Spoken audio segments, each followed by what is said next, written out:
నమస్కారం G news కి స్వాగతం నేను స్వప్న ముందుగా హెడ్లైన్స్ చూద్దాం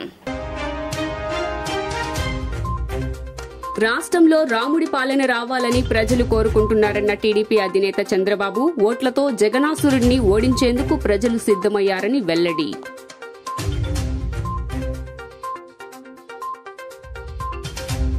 17వ రోజుకు చేరుకున్న జగన్ మేమంతా సిద్ధం బస్సు యాత్ర Tanuku Y junction Undrajavaram junction మీదుగా నిడదవోలు వరకు బస్సు యాత్ర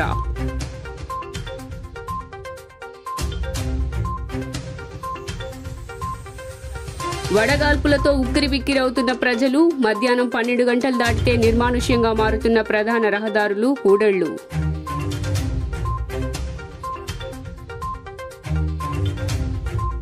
సత్యనారాయణపురంలో వైభవంగా శ్రీరామ శోభాయాత్ర ద్విచక్ర వాహనాలతో ప్రదర్శనలో భారీ సంఖ్యలో పాల్గొన్న యువకులు మహిళలు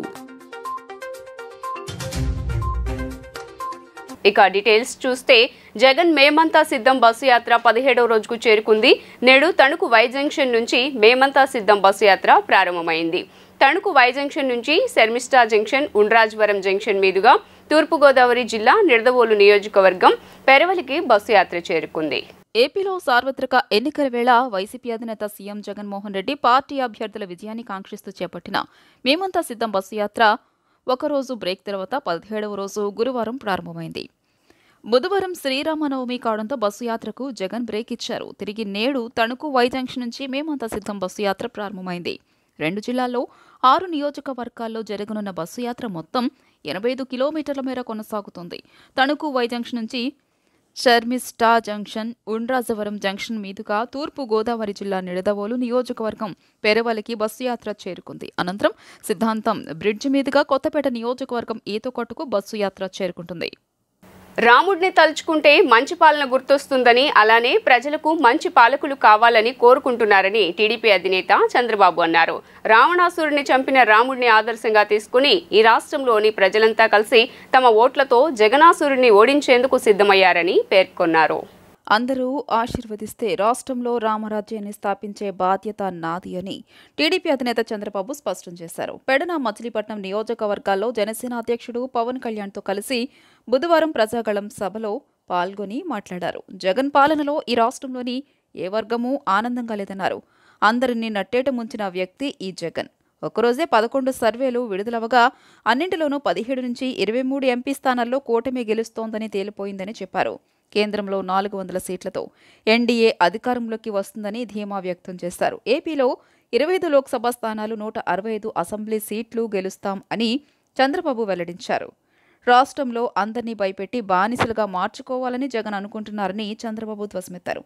ఎన్నికలకు 25 రోజులే ఉందని టీడీపీ, జనసేన, బీజేపీ కార్యకర్తలు ఈ కొద్ది రోజులు కష్టపడి ప్రజల వద్దకు వెళ్లి ఓట్లు వేయించాలని కార్యకర్తలకు పిలుపునిచ్చారు.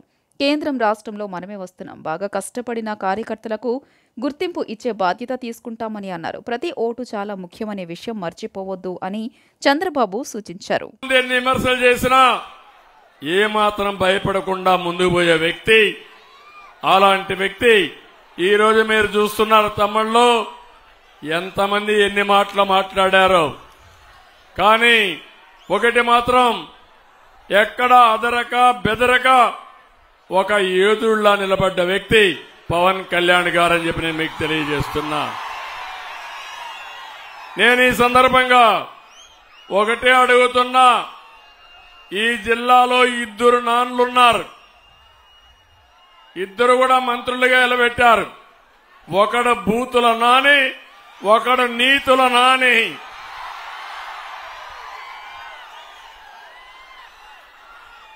ఇద్దరిని గురించి మీరు చూశారు. ఇక్కడున్నాడు ఈ నీతుల నాని. మాట్లాడితే చెప్పు తీసుకొని 2 చెప్పులు తీసుకొని కథలుగా చూపిస్తా ఉంటాడు. నేను అడుగుతున్నా, నీతుల నాని నీకు పదవి ఇచ్చింది పవన్ కళ్యాణ్ తిట్టడానికని అడుగుతున్నా, నన్ను తిట్టడానికని అడుగుతున్నా. ఈరోజు మా బాలశౌరి నిన్ను తిట్టలేడా అని అడుగుతున్నా, మా నాయకులు తిట్టలేరా అని అడుగుతున్నా.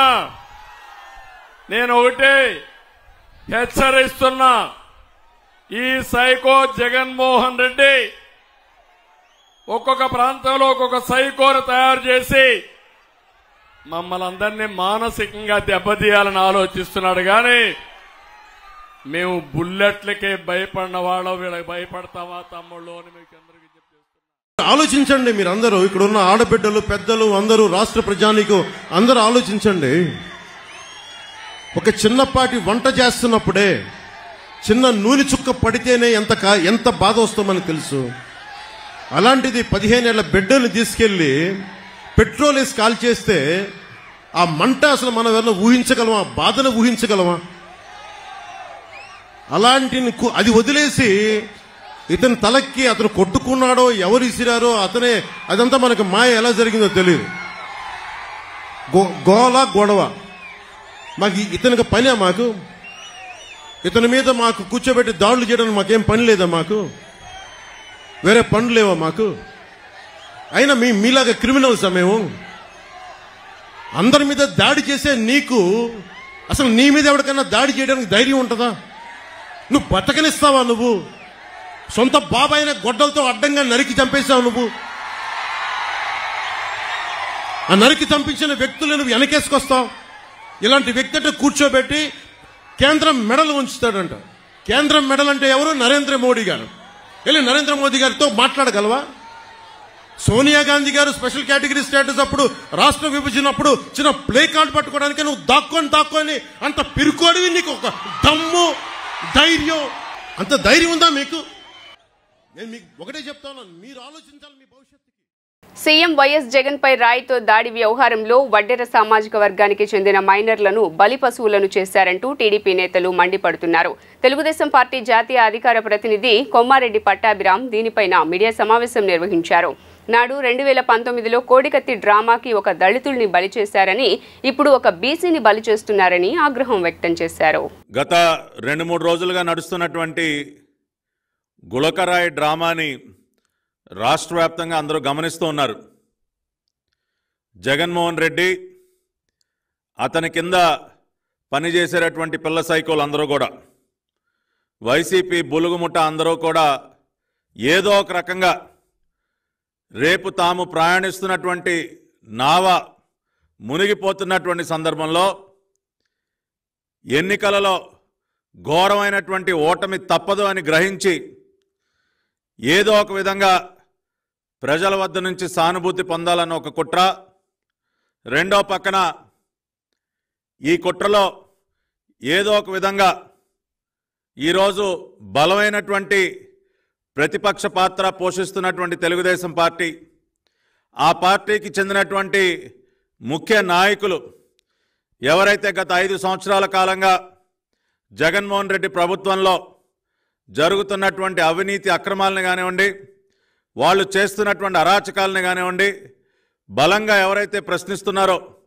అటువంటి వ్యక్తుల్ని ఇరికించేటటువంటి కుట్ర కూడా జరుగుతోంది. విజయవాడ పశ్చిమ నియోజకవర్గ ప్రజలు తనను ఎంతగానో ఆదరిస్తున్నారని, వారి ఆశీస్సులతో భారీ మెజారిటీతో గెలుస్తానని బీజేపీ అభ్యర్థి యలమంచిలి సత్యనారాయణ చౌదరి ధీమా వ్యక్తం చేశారు. నామినేషన్ వేసే ముందు విజయవాడ చిట్టినగర్ కొత్త అమ్మవారి ఆలయంలో సుజన ప్రత్యేక పూజలు చేశారు. ప్రజలు తనను ఆదరిస్తున్న తీరుకు సంతోషంగా ఉందన్నారు. ప్రచారంలో ప్రజలు ఎదుర్కొంటున్న అనేక సమస్యలను కళ్లారా చూశానని అన్నారు. పశ్చిమ నియోజకవర్గాన్ని అభివృద్ధి పరిచేందుకు రాజ్యాంగబద్ధమైన నాయకుడు అవసరం ఉందని, ఆ బాధ్యతను తాను తీసుకుంటానని సుజన స్పష్టం చేశారు. ఆశీస్సులతో ఈ సెంటర్ చిట్టినగర్లో మనం ఎప్పుడైనా ఆలోచించాలంటే మన చిట్టి గారిని మర్చిపోలేం. చిట్టి గారు మన స్వతంత్ర సమర యోధి, ప్రజాసేవలో ఎంతో నిమగ్నమైన ఉన్నారు. ఆయన పేరు ఎప్పుడు కూడా చిరస్థాయిగా నిలబడింది అని అంటే, ఒక మనిషి అనేవాళ్ళు ఉంటే అలా ఉండాలి. ఆయన లేకపోతే మనకి పాల ఫ్యాక్టరీ లేదు. ఆయన ఎన్నో త్యాగాలు చేశారు. త్యాగాలు చేసి ఇక్కడ ఎక్కడి నుంచి వచ్చినా సరే కుల మతాలకు అతీతంగా ఇక్కడ ప్రజానీకానికి మంచి జరగాలనే ఉద్దేశంతో అనేక సేవా కార్యక్రమాల్లో ఆ రోజుల్లో నిమగ్నమై ఉన్నారు. బెజవాడ అంటే ఎప్పుడు కూడా రాజకీయాలకి రాజధాని, అన్నిటికీ రాజధాని ఇది. కానీ బెజవాడ ఇంత కింద స్థాయికి దిగిపోవడానికి కారణం సరైన రాజకీయ ప్రతినిధులు లేకపోవడం అనేది నా అభిప్రాయం. సరైన ప్రతినిధులు ఈ మధ్యకాలంలో మాత్రం డెఫినెట్గా లేనట్లుగా ఉంది. మంచి ప్రజాప్రతినిధిగా ఇక్కడ ఎన్నుకుంటే ఆ ప్రతినిధికి ఎంతో అవకాశాలు ఉన్నాయి ఇక్కడ డెవలప్ చేయడానికి. నేను దుర్గమ్మ వారి చలవతో, మహాలక్ష్మి గారి చలవతో, మా తల్లి గారు, తండ్రి గారు, మా కుటుంబం మొత్తం, మా చెల్లెలు, అన్నలు, అందరి కుటుంబ మిత్రులు కుటుంబం, ఈ పశ్చిమ నియోజకవర్గం ప్రజలందరూ ఆశీస్సులతో ఈరోజు నామినేషన్ వేస్తున్నాను. డెఫినెట్గా ప్రజలందరూ కూడా నాకు ఆశీస్సులు ఇచ్చి అఖండ విజయంతో గెలిపించాలని కోరుకుంటూ ఏపీఐఐసీ కాలనీలో టీడీపీ ఖాళీ అయిందని వైసీపీ తూర్పు నియోజకవర్గ అభ్యర్థి దేవినేని అవినాష్ అన్నారు. ముస్లిం మైనారిటీలకు మసీదు నిర్మాణంతో పాటు కాలనీలోని మౌలిక సదుపాయాలు కల్పించిన ఘనత జగన్ ప్రభుత్వానిదేనన్నారు. జగన్ సంక్షేమ పాలన చూసి వందలాది మంది వైసీపీలో చేరుతున్నారని తెలిపారు. 4వ డివిజన్ పరిధిలోని ఏపీఐఐసీ కాలనీకి చెందిన 100 మంది వైసీపీ తీర్థం పుచ్చుకున్నారు. గుణదలలోని వైసీపీ కార్యాలయంలో పార్టీ తూర్పు నియోజకవర్గ అభ్యర్థి దేవినేని అవినాష్ వారికి పార్టీ కండువాలు కప్పి సాదరంగా ఆహ్వానించారు. ఈ సందర్భంగా అవినాష్ మాట్లాడుతూ టీడీపీకి చెందిన 100 మంది వైసీపీలో చేరడం శుభపరిణామమన్నారు. టీడీపీ వీరిని రాజకీయంగా వాడుకోవడం తప్ప ఎలాంటి ప్రయోజనం లేదని గ్రహించి తమ పార్టీలో చేరారన్నారు. ఏపీఐఐసీ కాలనీలో టీడీపీ దాదాపు ఖాళీ అయిపోయిందని అవినాష్ వ్యాఖ్యానించారు. కాలనీ వాసులకు ఇళ్ల పట్టాలు సమస్య మిగిలిందని, దానిని కూడా త్వరలో పరిష్కరిస్తామని భరోసా ఇచ్చారు. డివిజన్ అధ్యక్షుడు గళ్ళా రవి, మాజీ డిప్యూటీ మేయర్ ముసునూరు సుబ్బారావు, కాలనీకి చెందిన షౌకత్ మాట్లాడుతూ అధికారంలో లేకపోయినా దేవినేని అవినాష్ ఏపీఐఐసీ కాలనీకి అన్ని మౌలిక సదుపాయాలు కల్పించారని చెప్పారు. రానున్న ఎన్నికల్లో ముఖ్యమంత్రిగా జగన్ని, ఎమ్మెల్యేగా అవినాష్ను గెలిపించుకుంటామని స్పష్టం చేశారు. 100 మంది 4వ డివిజన్కి సంబంధించి సీనియర్ నాయకులు, యువకులు, ప్రతి ఒక్కరు గారు, పెద్దలు ఇన్ఛార్జ్ గల్లా రవి గారు, అదేవిధంగా పెద్దలు కోఆప్షన్ సభ్యులు ముస్నూరు సుబ్బారావు గారు ఒక ఆధ్వర్యంలో, ఏపీఐసీ కాలనీకి సంబంధించిన పెద్దలు జానీ గారు, అదేవిధంగా రషీద్ గారు ఒక మిత్ర బృందం ఈరోజు వైఎస్ఆర్ కాంగ్రెస్ పార్టీ ముఖ్యమంత్రి జగన్మోహన్ రెడ్డి గారు ఒక నాయకత్వంలో వైఎస్ఆర్ కాంగ్రెస్ పార్టీలో జాయిన్ అవటం. ఏపీఐసీ కాలనీలో అంటే తెలుగుదేశం పార్టీ స్థాపించిన దగ్గర పెద్దలు జానీ గారు కానివ్వండి, ఆయన కుటుంబం కానివ్వండి, అదేవిధంగా సోదరులు రషీద్ గారు కానివ్వండి, ఆయన కుటుంబం కానివ్వండి, జాయిన్ అయిన 100 మంది నాయకులు, కార్యకర్తలందరూ కుటుంబాలు గారా తెలుగుదేశం పార్టీతో మమేకమైన కుటుంబాలు. ఈరోజు ఇన్ని సంవత్సరాలు తెలుగుదేశం పార్టీలో ఉన్న మాకు సరైన న్యాయం జగన్మోహన్ రెడ్డి గారు ఒక నాయకత్వంలో వైఎస్ఆర్ కాంగ్రెస్ పార్టీ ఒక ఆధ్వర్యంలో జరిగిందని చెప్పని వాళ్ళందరూ గారు ఈరోజు వైఎస్ఆర్ కాంగ్రెస్ పార్టీలో జాయిన్. మరీ ముఖ్యంగా పెద్దలందరూ గారు మైనార్టీల ఒక అభివృద్ధి కోసం పాటుపడిన నాయకులు. గతంలో వైఎస్ రాజశేఖర రెడ్డి గారు 4% రిజర్వేషన్ ఇచ్చి మళ్ళీ ఇప్పుడు జగన్మోహన్ రెడ్డి గారు మాకు అండగా నుంచుంటున్నారని చెప్పిన ఒక మంచి ఉద్దేశంతో ఈరోజు పార్టీలో జాయిన్ అయ్యి 4వ డివిజన్కి సంబంధించి ఏపీఐసీ కాలనీ తెలుగుదేశం సీనియర్ నాయకులు వాళ్ళ కుటుంబాలు కానీ వాళ్ళు కానీ ఫస్ట్ నుంచి కూడా టీడీపీతో మమేకమై ఉన్నారు. కానీ వాళ్ళు చెప్పింది ఒకటే మాట, మేము ఇప్పటి వరకు పుట్టి మాకు తెలిసిన కాడి నుంచి టీడీపీలో పనిచేస్తున్నా మాకు న్యాయం జరగలేదు. అలాగే జగన్మోహన్ రెడ్డి గారు వైసీపీ గవర్నమెంట్ వచ్చిన తర్వాత మాకు అన్ని రకాలుగా న్యాయం జరిగింది. పథకాలు కానివ్వండి, ఇంకోటి కానివ్వండి, మా కాలనీ డెవలప్మెంట్ కానీ చాలా బాగా జరిగింది. అట్లాగే ఏపీఐసీ కాలనీ మసీదు ఎన్నో సంవత్సరాల నుంచి ఆ మసీదు మమ్మల్ని ఎవరు పట్టించుకోలేదు. మేము చాలామంది నాయకుల దగ్గర తిరిగాం. ఈ దేవినేని అవినాష్ గారు ఇక్కడ ఇన్ఛార్జ్ అయిన తర్వాత, అవినాష్ గారిని కలిసిన తర్వాత మాకు పార్కు కానీ, అలాగే ఏపీఐసీ కాలనీ మసీదు కానీ, పార్క్ అయితే అంతకుముందు అడవిలాగా ఉండేది, అలాంటి పార్క్ చాలా బాగా డెవలప్ చేశారు. సీఎం జగన్ పై హత్యాయత్నం కేసులో టీడీపీ అధినేత చంద్రబాబు నాయుడు వైఖరి చూస్తూ ఉంటే తప్పు చేసి తప్పించుకునే ప్రయత్నాలు చేస్తున్నట్లుందని వైఎస్ఆర్సీపీ అధికార ప్రతినిధి కనుమూరి రవిచంద్రారెడ్డి తెలిపారు. టీడీపీ విజయవాడ సెంట్రల్ ఎమ్మెల్యే అభ్యర్థి బోండా ఉమాను కేసులో ఇరికించే ప్రయత్నం చేస్తున్నట్లు చంద్రబాబు ప్రెస్ రిలీజ్లో చేయటం పలు అనుమానాలకు తావిస్తోందన్నారు. సీఎం జగన్పై హత్యాయత్నం కేసులో పోలీసులు ఇప్పటివరకు దర్యాప్తు విషయాలను బహిర్గతం చేయలేదని వైఎస్ఆర్సీపీ అధికార ప్రతినిధి కనుమూరి రవిచంద్రారెడ్డి తెలియజేశారు. అలాంటప్పుడు బాబు ఏ సమాచారం మేరకు బోండా ఉమా ప్రమేయాన్ని నిర్దేశించేశారని ప్రశ్నించారు.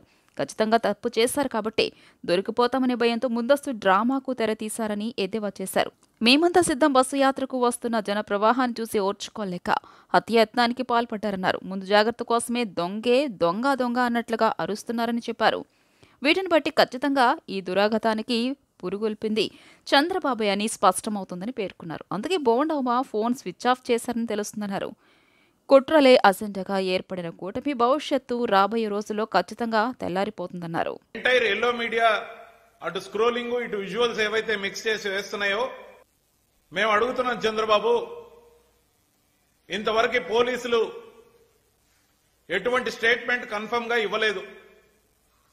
వాళ్ళు ఇంకా వాళ్ళ దర్యాప్తు గురించి దొరికిన నిందితుల స్టేట్మెంట్ ఏ విధంగా ఉందని గాని, లేకపోతే ఏ కోణంలో దర్యాప్తు జరగబోతుంది, ఎవరెవరి పేర్లు వాళ్ళు చెప్పడం జరిగింది అని ఏది చెప్పకపోయినా అప్పుడే మీకు ఏం సమాచారం అందింది, ఏం ఊహించి ఈ విధమైన ప్రెస్ రిలీజ్ ఇచ్చారు, అఫీషియల్ గా ఇలాంటి ప్రెస్ రిలీజ్ ఇస్తున్నారంటే మీరు భుజాలు తడుముకుంటున్నట్టు కాదా అని అడుగుతా ఉన్నాం.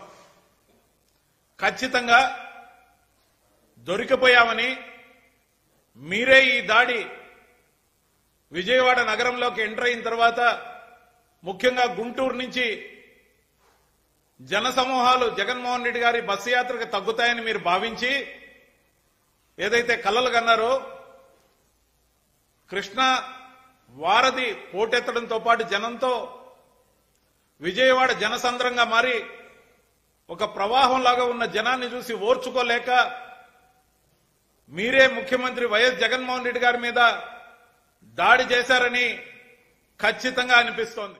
రాజకీయ పార్టీ అధినేతలకు భద్రత పెంచాలన్న ఎన్నికల సంఘం ఆదేశాలను రాష్ట్ర డీజీపీ పెడచెవిన పెడుతున్నారని నవరంగ్ కాంగ్రెస్ పార్టీ జాతీయ అధ్యక్షులు షేక్ జలీల్ ఆరోపించారు. స్వేచ్ఛా వాతావరణంలో ఓటు వేసే విధంగా చూడాలని ఎన్నికల సంఘాన్ని ఆయన కోరారు. రాజకీయ పార్టీల అధినేతలకు భద్రత పెంచాలని నవరంగ పార్టీ జాతీయ అధ్యక్షులు షేక్ జలీల్ డిమాండ్ చేశారు. గాంధీనగర్లో ఓ హోటల్లోని విలేకరుల సమావేశంలో ఆయన మాట్లాడుతూ కాశ్మీర్ నుండి కన్యాకుమారి 543 పార్లమెంటు స్థానాల్లో నవరంగ కాంగ్రెస్ పార్టీ పోటీ చేస్తుందని పేర్కొన్నారు. ఏపీలో అన్ని అసెంబ్లీ పార్లమెంటు స్థానాలకు పోటీ చేస్తున్నట్లు తెలియజేశారు. ఎస్సీ, ఎస్టీ, మైనార్టీలు, సామాన్యులకు చట్టసభల్లోకి పంపాలి అనే లక్ష్యంతోనే తాము పనిచేస్తున్నట్లు స్పష్టం చేశారు. బ్యాలెట్ ద్వారా ఎన్నికలు జరగాలని నేను కోరుతున్నట్లు, దీనిపై ఇప్పటికే కేంద్ర ఎన్నికల కమిషన్ను కలిసి వినతి పత్రం అందజేశామని కోరారు. ఈవీఎంల ద్వారా ఎన్నికలు జరిగినప్పుడు కేవలం అధికార పార్టీలో ఉన్నవారు మాత్రమే గెలుపు సాధిస్తున్నారు. ప్రతి సామాన్యుడు స్వచ్ఛందంగా స్వేచ్ఛగా ఓటు వేసేలా ఈసీ చూడాలని కోరారు. తనకు రక్షణ కల్పించాలని ఎన్నికల కమిషన్ ఆదేశించిన రాష్ట్ర డీజీపీ పెడచెవిన పెడుతున్నాడని మండిపడ్డారు. కాశ్మీర్ నుండి కన్యాకుమారి వరకు నవరంగ్ కాంగ్రెస్ పార్టీ 543 పార్లమెంటు స్థానాల్లో పోటీ చేస్తా ఉన్నది. మరి అదేవిధంగా ఆంధ్రప్రదేశ్లో 175 స్థానాలు, 25 పార్లమెంటు స్థానాలు నవరంగ్ కాంగ్రెస్ పార్టీ ఎన్నికల గుర్తు బకెట్ కేంద్ర ఎన్నికల సంఘం కేటాయించింది. రాష్ట్రంలో 2 కుటుంబాలు పరిపాలిస్తా ఉన్నాయి. ఎస్సీ, ఎస్టీ, బీసీ, మైనార్టీలు, కాపులను కలుపుకొని రాజ్యాధికారమే లక్ష్యంగా ఎస్సీ, ఎస్టీ, బీసీ, మైనార్టీ కుల సంఘాల్లో పనిచేసిన వాళ్ళకి కామన్ మ్యాన్ ఎమ్మెల్యేలుగా, ఎంపీలుగా బీ ఫారాలు, ఏ ఫారాలు ఇచ్చాం. వాళ్ళంతా కూడా ఎన్నికల బరిలో ఉన్నారు. ఈ రాష్ట్రంలో ఎన్నికలలో ఇన్ని మాటలు చెప్పినప్పటికీ కూడా ఎలక్షన్ కమిషన్ ఆఫ్ ఇండియా ఈ డబ్బు ప్రభావాన్ని, మద్యాన్ని నివారించాలని నవరంగ్ కాంగ్రెస్ పార్టీ ముఖ్యంగా డిమాండ్ చేస్తా ఉన్నది. అదేవిధంగా ఈ దేశంలో బ్యాలెట్ ద్వారా ఎన్నికలు నిర్వహించాలని, ఈవీఎంలు బ్యాన్ చేయాలని నవరంగ్ కాంగ్రెస్ పార్టీ యొక్క విధానం. కేవలం ఈవీఎంల వలన ఎవరైతే అధికారంలో ఉన్నారో వాళ్ళు ప్రయోజనం పొందుతా ఉన్నారు. 400 సంవత్సరాల పోరాటం తర్వాత అయోధ్యలో రామ మందిరం నిర్మాణం సాధ్యమైందని, ఆ స్ఫూర్తితో ప్రతి ఒక్కరిలో ఆధ్యాత్మిక చైతన్యం రావాలని శైవ పీఠాధిపతి శివస్వామి పిలుపునిచ్చారు. శ్రీరామనవమిని పురస్కరించుకుని నగరంలోని భారీ సంఖ్యలో యువకులు, మహిళలు ద్విచక్ర వాహనాలతో ప్రదర్శన నిర్వహించారు. శ్రీరామనవమి పర్వదినం పురస్కరించుకుని పలు హిందూ ధార్మిక సంస్థల ఆధ్వర్యంలో బుధవారం సాయంత్రం శ్రీరామ శోభాయాత్ర నిర్వహించారు. సత్యనారాయణపురం బీఆర్టీఎస్ రహదారిలోని ఆది శంకరాచార్య కూడలి రామకోటి వద్ద యాత్ర ఆరంభమైంది.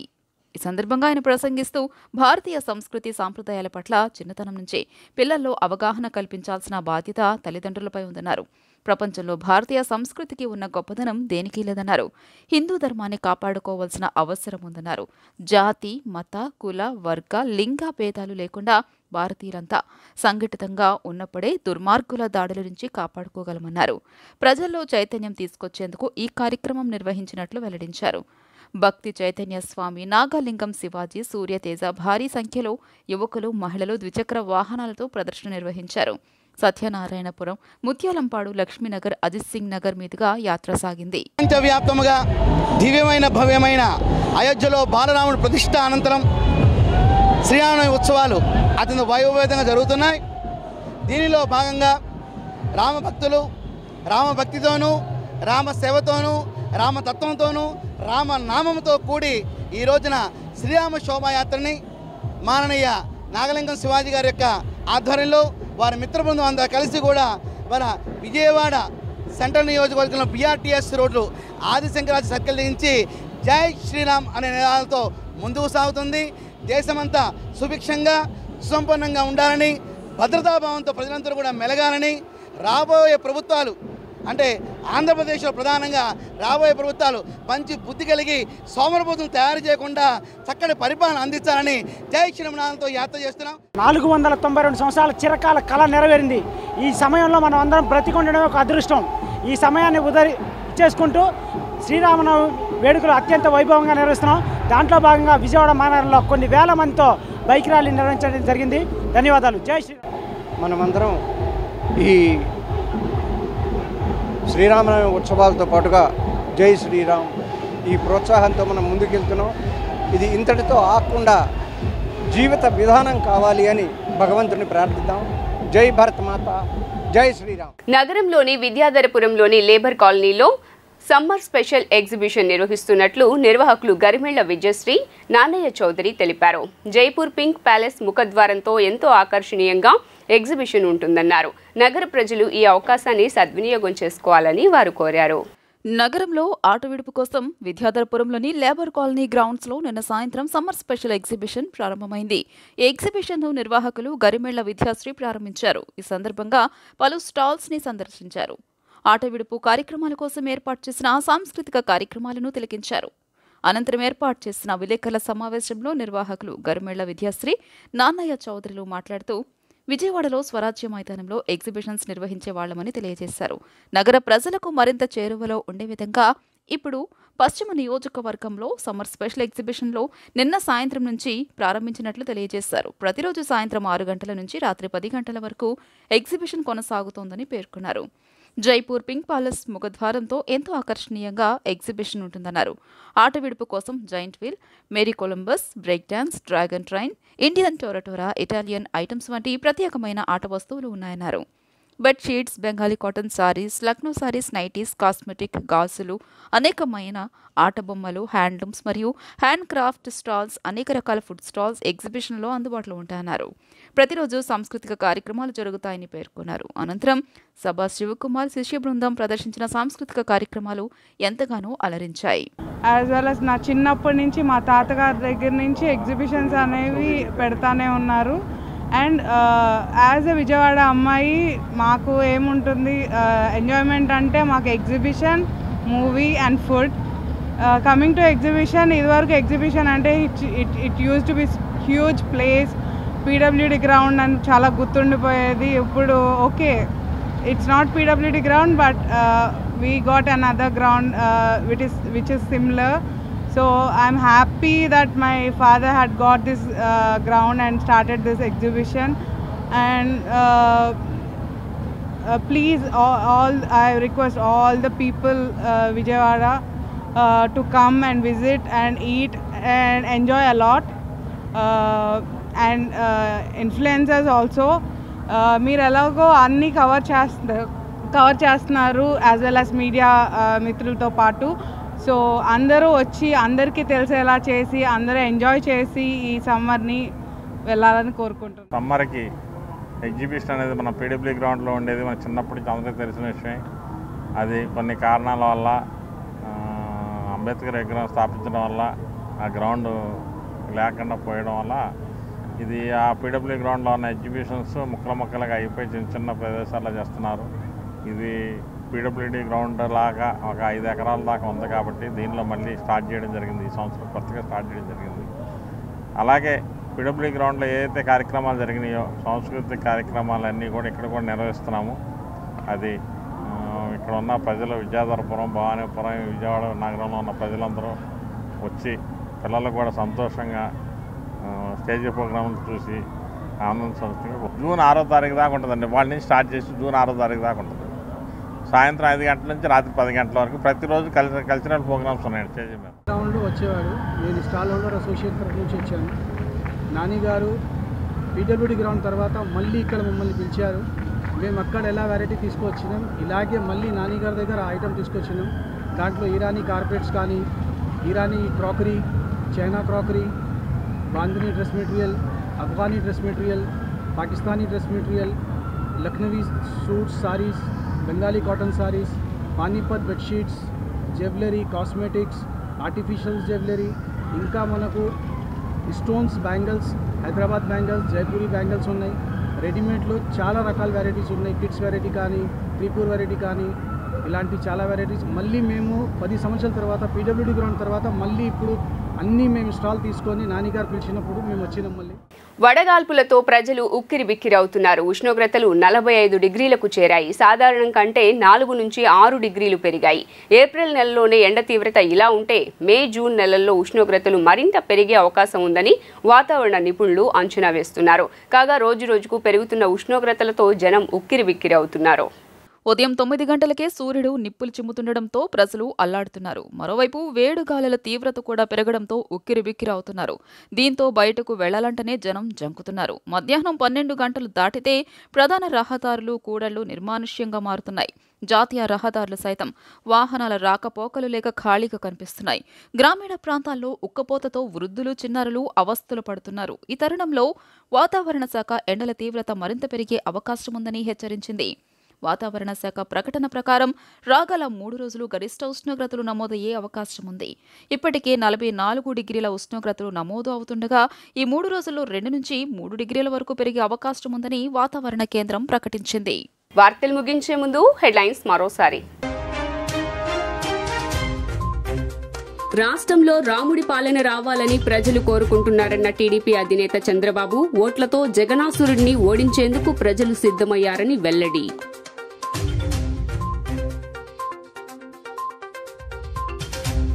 17వ రోజుకు చేరుకున్న జగన్ మేమంతా సిద్ధం బస్సు యాత్ర. Tanuku Y junction, Undrajavaram junction మీదుగా నిడదవోలు వరకు బస్సు యాత్ర.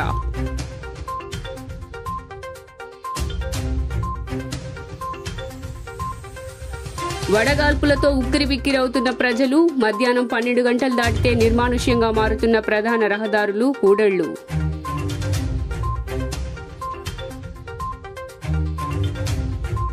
సత్యనారాయణపురంలో వైభవంగా శ్రీరామ శోభాయాత్ర. ద్విచక్ర వాహనాలతో ప్రదర్శనలో భారీ సంఖ్యలో పాల్గొన్న యువకులు, మహిళలు. జీ న్యూస్ ఇంతటితో సమాప్తం. తిరిగి వార్తల్లో మళ్ళీ కలుద్దాం. అంతవరకు సెలవు. నమస్కారం.